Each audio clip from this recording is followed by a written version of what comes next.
Hello, dear aspirants. Welcome to Agastya Educations. Myself, Engineer Piyush Mahajan, as a faculty at Agastya Educations, Jammu. जैसे कि हमने अपने पिछले video में discuss किया था अबाउट डोगरा रूल, कैसे ओरिजिन हुआ, क्या क्या उन्होंने डोगरा रूलर्स ने रिफॉर्म किए J&K में, क्या क्या पॉलिटिकल सेटअप में चेंजेस हुए, ये था सारा हमारा डिस्कस किया हमने प्री इंडिपेंडेंस।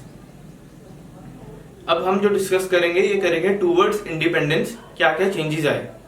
जब इंडिपेंडेंस के पास पहुंच रहा था इंडिया, तो J&K में उस टाइम पर क्या चेंजेस आ रहे थे।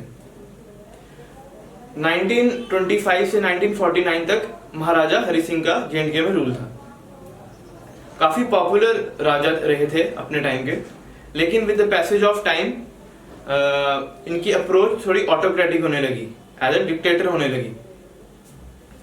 तो उसके कारण जो रेजिडेंट्स थे, educated residents including Muslims and Dogra educated persons also agitating against employment conditions in the state.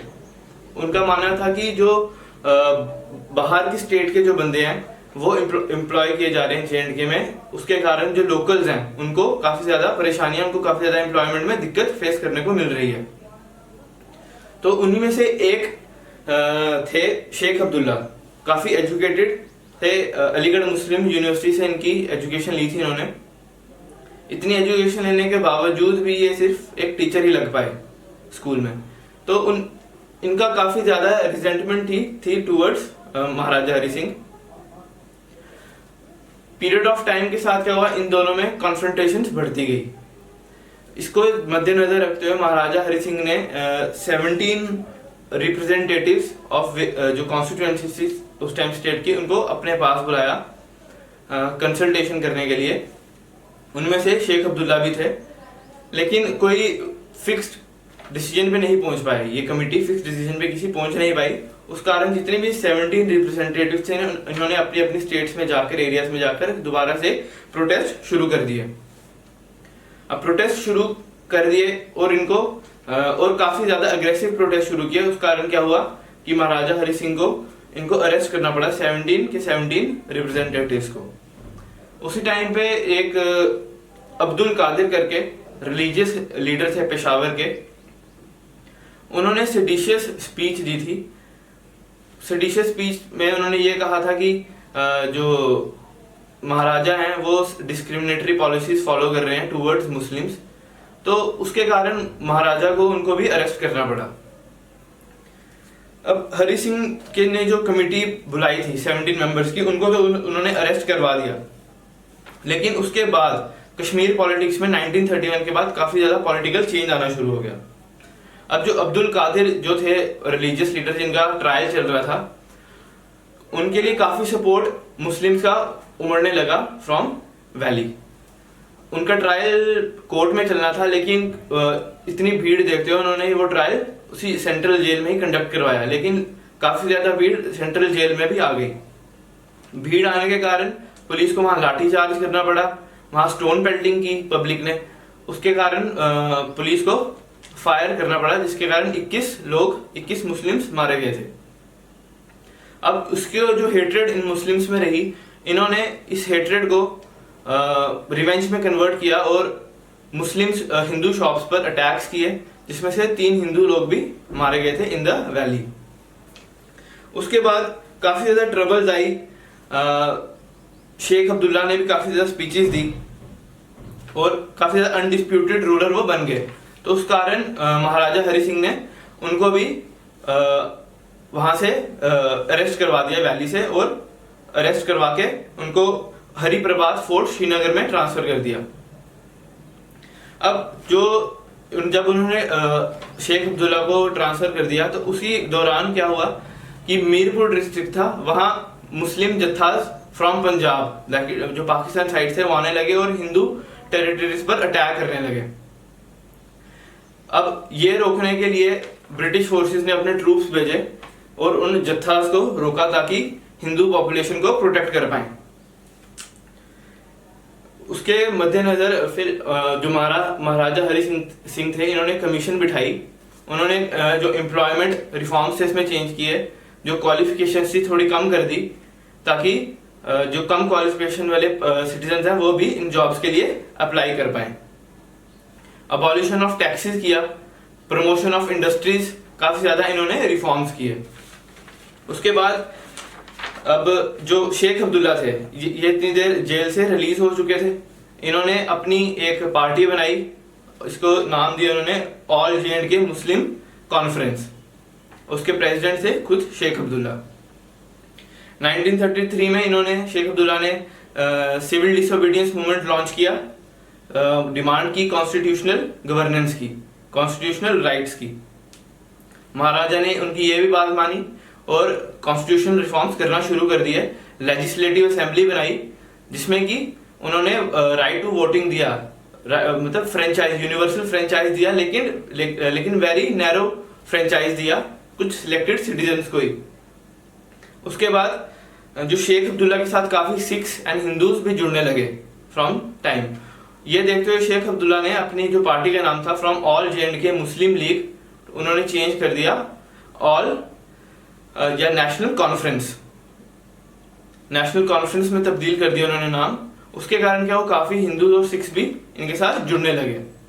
जो महाराजा ने लेजिस्लेटिव असेंबली बनाई थी उसमें भी इनकी नेशनल कॉन्फ्रेंस की मेजॉरिटी आई और ये काफी बहुमत से वो इलेक्शंस भी जीते। 1940 में जब ऑल इंडिया मुस्लिम लीग जो मोहम्मद अली जिन्ना ने फॉर्म की थी at the time of for demanding for Pakistan two nation theory में, मोहम्मद अली जिन्ना भी विजिट किए श्रीनगर में। उन्होंने भी शेख अब्दुल्ला को बोला कि आप हमारी साइड आ जाइए, लेकिन मोहम्मद अली जिन्ना को डिसअपॉइंटमेंट फेस करनी पड़ी।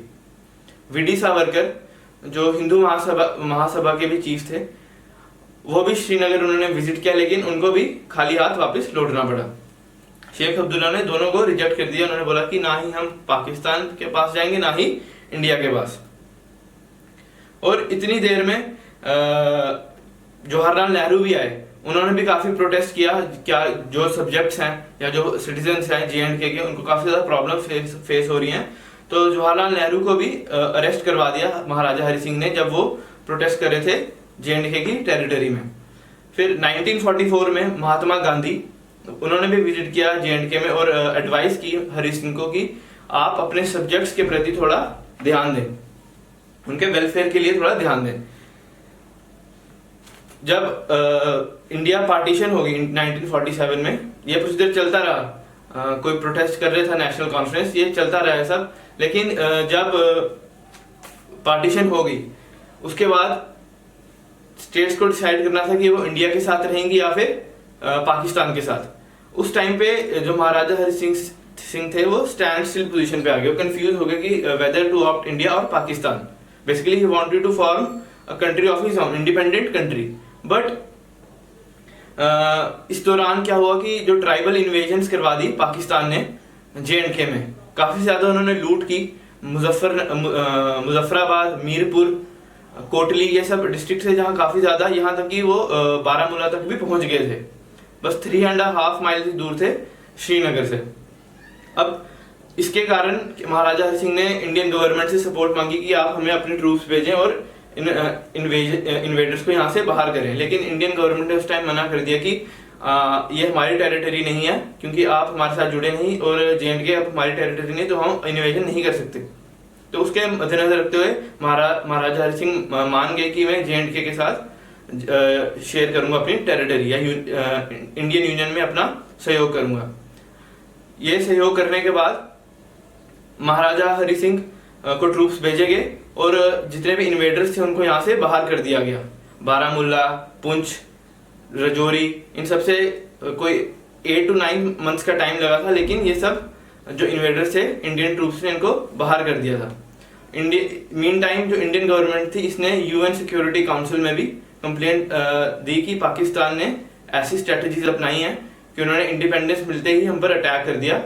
उसके कारण सिक्योरिटी काउंसिल ने भी पाकिस्तान पे सैंक्शंस लगाई और उनको बोला जहां है वहीं सीज फायर डिक्लेयर कर दिया। सीज फायर डिक्लेयर करने का क्या अंजाम हुआ कि एक सीज फायर लाइन बन गई, जिसको प्रेजेंट डेट में हम LOC बोलते हैं, लाइन ऑफ कंट्रोल। उस सीज फायर में क्या हुआ, जितने भी इंडियन जो टेरिटरी थी जहां इन्वेजन हो चुका था, जहां से इन्वेडर्स बाहर नहीं गए थे, वो टेरिटरी पाकिस्तान के अंडर आ गई, जिसको प्रेजेंट डे में बोलते हैं हम पाकिस्तान ऑक्यूपाइड कश्मीर, पीओके, जिसपे आज भी काफी ज्यादा डिबेट्स चल रही हैं। तो यही सब था कि हरि सिंह और शेख अब्दुल्ला की कंट्रोवर्सीज क्या थी, पॉलिटिक्स क्या चल रही थी। आई होप आपको ये वीडियो यूजफुल लगी होगी और आपको समझ भी आई होगी। आप ये वीडियो जरूर शेयर, सब्सक्राइब और अपना कमेंट में जरूर बताएंगी क्या क्या इंप्रूवमेंट की जरूरत है और क्या क्या फर्दर हम कर सकते हैं इस वीडियो को और इम्प्रूव करने के लिए। जो हमारा नेक्स्ट लेक्चर होगा वो भी विद इन 1 to 2 days में हम अपलोड कर देंगे, आई होप। और अगर आपको ये पीडीएफ चाहिए इस लेक्चर की, तो आप हमारा टेलीग्राम चैनल सब्सक्राइब कर लें, अगस्त्य एजुकेशंस, वहां आपको इस लेक्चर की पीडीएफ में मिल जाएगी, जिससे आपकी स्टडी करके आपकी जो एग्जाम्स की प्रिपरेशन है, जेके एसएसबी अकाउंट असिस्टेंट, वो अच्छे से हो पाएगी। Thank you.